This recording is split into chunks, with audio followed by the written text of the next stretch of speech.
We need to talk about Saltburn. Why am I in my car? It doesn't matter. Don't worry about it, okay? If you haven't watched Saltburn yet, you need to pause this video and you need to go and watch it, because I'm going to talk about things that are obviously going to be spoiled for a lot of people, and I'm assuming, I'm going off the basis that a lot of people have seen this movie already, because it's fucking everywhere, and like, so just pause this, go and watch it. It's on Prime. It's $5 a month. I'm going to come back, okay? Then we can discuss it like adults, alright? Saltburn is a scathing critique and a haunting window into the British upper class, presented and portrayed in full force by Billy Keon, if that's how it pronounced his name, as Oliver Quick. Many say Barry Keoghan. That's not correct. Barry Keon. Barry Keon. Barry Keon. I was going to do a full recap of the movie, but again, like I said, it's been so talked about now that I feel like if you haven't seen it, you need to go and watch it and then come back to this, and we can discuss it. I can say things and you'll know what I'm talking about. Also, it is raining now, and that's why I wanted to do this in the car, because I thought moody, you know. Firstly, I want to say I'm not a cinematographer, okay, but this movie was shot beautifully. Okay, the 4x3, I've seen a lot of people going, I don't like it, it's such a cop-out, you know, just, man. Shut up, okay? Anything that can be looking that beautiful in 4x3 ratio is a fucking masterpiece in my eyes, okay? The cinematography, the director of photography, whoever it was that was in charge of the lighting, of all the scenes in this movie, really fucking went ham, and it shows, because that is what carries a lot of the second half of this movie, which we'll get into. Firstly, I want to highlight some scenes that we've all probably seen on TikTok or heard of on TikTok, or you've seen someone commented on TikTok. Yes, the bath scene, that shit's fucked up. When I was watching it with my missus, that was, yeah, not great, but my boy Oliver just wanted some Felix soup. You know, my man's thirsty, so let's, you know, it is what it is. What was fucked up was the Dracula scene, I guess you can call it. That's probably fucked up in the most unhinged way possible. That shit had me howling, okay? That was gross. That was fucking gross. But does that set the precedent for the whole theme of this movie? Uncomfortableness? A little bit. I think so personally. Might have been a little tad gross on purpose, maybe. Like I said just before, this movie is dripping in symbolism, okay? It's impossible to see any scene that doesn't have some sort of hidden metaphor or meaning behind it, and it shows throughout the whole movie. I feel like this movie was aimed to make some English majors fucking bust a nut. I can see it now. I can see those like English theater majors in the theaters watching this, just like, the accuracy of the filmings. Like, the hidden meanings and messages weren't so hidden, okay? And I have seen 1,001 slideshows on TikTok already, okay? I watched the movie yesterday. It has been a day since I watched this movie, and I have had at least 10 slideshows with like, things you might have missed. I didn't miss them, because when you narrow down the ratio to 4x3, you are sort of cropping in. Like right now, we're in 4x3, yeah? There's not a lot of information besides me to focus on, right? That's the whole point of cinematography in my eyes, is to direct the viewer to where you want to see or portray. So this whole, it's so good at hiding all these things that we skimmed over. No, that was not the whole point of the movie. The whole point of the movie was to be a critique on this whole world that people idolize for some reason. And we'll get into some other things down the line, okay? Farley being a thorn in Oliver's side at every turn, I don't think was necessary or needed at all. I think it was probably hammed up for the sake of hamming it up and to sort of rush ahead the drama. The first act was really good at succeeding. I think my theory is that they were trying to get you to have a certain feeling or emotion towards our protagonist, Oliver, and that was done pretty well. It was portrayed pretty heavily. There is a lot of rewatchability in this movie. You are going to have to go back if you want to analyze it and watch it again and again to pick up on some of the nuances, knowing what you know at the end, taking it throughout the whole thing. Personally, and I was toot my own fucking horn, I tended to pick most of those things up from the jump. There was a lot of times where I was like, yeah, I can see there's some manipulative behaviors happening here, and I can see where this is going, but I want to confirm that before I, conclude my suspicion. So I don't like being spoon-fed the protagonists, or now antagonists, means and motives towards the end of the film. That did strike me in the final act of, just in case you didn't pick up on what we were putting down, here's all of the things that Oliver was doing behind the scenes, as if you couldn't read between the lines. I didn't appreciate that. Again, I think that it was very much like they knew their audience with this, and they knew there was going to be a lot of people who wanted to feel more sophisticated with this. I think that sort of revealing the grand scheme at the end was unnecessary in my eyes, but hey, it could have, for some people, wrapped a nice little bow on the end of it. I feel like, to me at least, it was pretty obvious to understand that Oliver was a few roos loose in the top paddock, so to speak. Having the scene with the parents towards the third act was a good way to indicate that, and that's where it should have left.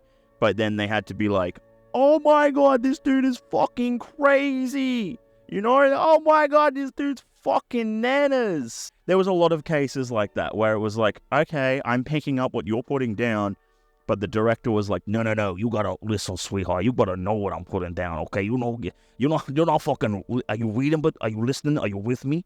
I don't know why, what is her name? Fennel, or whatever the fuck that bitch's name is. Look, I have less gripes with the film in itself. I watched it for the first time, and I enjoyed it. I don't know if I enjoyed it for the same reasons as my partner enjoyed it, or if the average person's.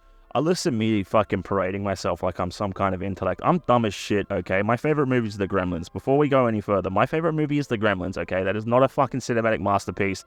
It is a really fucking weird movie. So don't take any of my criticisms on the chin like I know better, okay? I don't know better.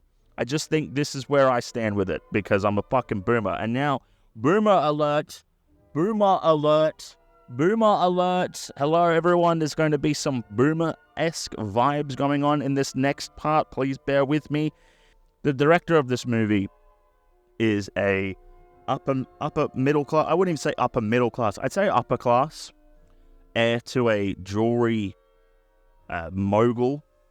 She grew up in a very rich part of England, and it's fucking raining, dude. It's fucking raining. She grew up in a very well-off part of England and went to private schools. Her partner is a quite successful director, and this is her second major sort of blockbuster breakthrough. And I'm not here to piss in anyone's pocket. I'm not jealous about nepotism. Nepotism gets a lot of hate, okay? If you've got the leverage, use it. But what it does come across as after watching this movie, as if, to me, and again, this is where we all disagree because my partner doesn't see it this way. She says that like it's not that deep or whatever it is. To me, it screams like, well, yeah, I'm deep. I'm rich, but I'm deep, and I get it. I get the people, I get them, okay? This is what I grew up seeing. And as someone who grew up around a lot of upper class people, shocking, right? A white guy grew up around upper class. We weren't upper class. I just grew up around a lot of upper class people, and a lot of my friends outside of high school went to private schools, and I think only like 2 of them now are where they want to be successfully, and the rest of them either sold or bought weed off me at one point. So it's fucking raining. Can you hear it? I don't know where I was going with that tangent. I just think it sours the taste of this movie a little bit to find out the director came from such places, The things I have the biggest gripe with are TikTok. And this is why I said boomer alert, because I think seeing a bunch of dumb, vapid, rich, spoiled teenage girls dancing around their mummy and daddy's castles to the Murder on the Dance Floor, which I'm sure everyone's seen or heard of at this point, couldn't be any more of a bigger fuck you to the message, I guess, behind this movie, in my eyes. It seems like they weren't listening to the ending monologue where he calls them all fat dogs sleeping bellied up, I feel like there was obviously something missed there, and sort of proves that these people are so self-absorbed. To see them dancing and parading around houses, and let's be real, half of them are probably Airbnbs. I know I shouldn't take anything to fucking heart with that, but it just pisses me off.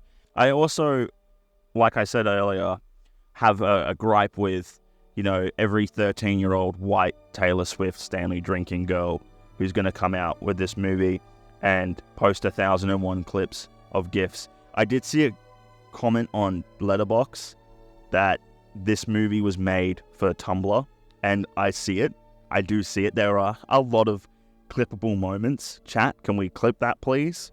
Chat, sexy guy, sweaty, smoking a cigarette. Can we clip that, chat? Can we get a couple clips of that, chat? I get that. And I get that sours people's taste. But hey, to each their own, I guess, sort of.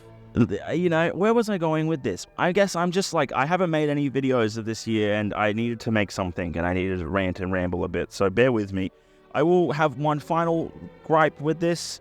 I wouldn't even say gripe. My final message to the people, if you happen to see this, before you go and comment, what a fucking loser and jealous and whatever it is that I am, please don't do what you've done to so many other artists and actors that you're planning on doing with Barry Keoghan, if that's how you pronounce his last name. He is already a very successful actor. He is a very accomplished actor. He has been killing it for a very long time. If you haven't seen Killing of a Sacred Deer, you need to go and see that. He's pretty prominent in the Irish film scene. He does not need a boost from this to be slammed and shoehorned. I guess this is more of a message to major labels or whatever studios. If you ever see this, do not shoehorn this man into every fucking summer blockbuster now because of this, please. I'm begging you. Okay, he does not need this. I do not need to see Oliver Quick whip his cock out in every scene because teenage girls are fangirling him. I don't need to see that. The world doesn't need another Timothy Chalamet. For the love of God, take Timothy Chalamet. Okay, give me anyone back. Just take Timothy fucking Chalamet. Oh, look, at the end of the day, I enjoyed the movie, okay? It was a good movie. It was good. That's it. I don't think this is subjectively the greatest movie of 2024 or October, whenever it came out. I think it's up there. It is a disturbing, dark, twisted comedy / insight. It is what it is. It's a pretty fucking cool movie. If you haven't seen Saltburn, and if I've convinced you not to see it, don't take anything I'm saying seriously, okay? This is more or less me trying to hit a certain minute mark at this point, and I needed to create something. How are we feeling about look at this, I tried to do cinematics. Pretty cool, huh? Thank you for watching this, whatever this was, okay? This rant from inside my car. If you liked it, please like and subscribe. I will try and release more stuff. If you like this style where we talk more one-on-one, off the cuff, hit me up, dude. Tell me what you want to fucking see, dude. Raw, mama, where's my tobacco? Raw. Can you put that in, Matt? Can you find?